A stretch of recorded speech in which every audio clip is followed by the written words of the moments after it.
घाम अनि जुन, तिमी अनि म, ब्रह्माण्डले रचिदिएको कथा। दिनभर घाम एक्लै हिँड्छ, पृथ्वीलाई तातो दिन्छ, उज्यालो दिन्छ।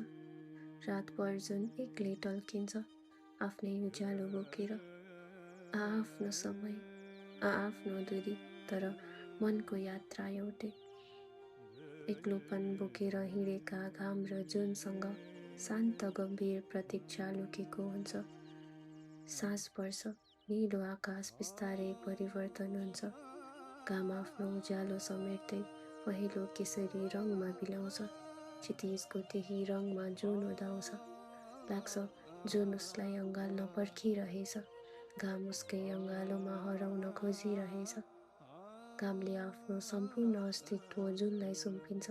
जुन आफ्नो शान्त अँगालोमा घामको थकान समेटेर रातभर चम्किरहन्छ।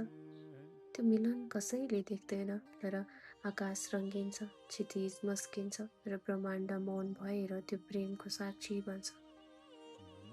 तिमी त्यो घाम जस्तै आफ्ना सारा दुःख वेदना बोकेर मेरो अँगालोमा आउनु। म त्यो जुन जस्तै क्षितिज पारी तिमीलाई पर्खिरहनेछु। अँगालो फैलाउँदै तिमीलाई आफूमा समेट्न, तिम्रा थकानमा मलम लगाउन, जीवनको हरेक साँझमा तिमीलाई आफ्नै अँगालोमा बेर्न चाहन्छु। यदि प्रेमको कुनै रङ हुन्छ भने त्यो सायद साँझको केसरी रङ होला, जहाँ घाम जुनमा समेटिन्छ र हामी एकअर्कामा। म तिम्रो त्यो साँझ बन्न चाहन्छु, जहाँ दिनको थकान सकिन्छ र प्रेम सुरु हुन्छ। जहाँ दिनको थकान सकिन्छ र प्रेम सुरु हुन्छ।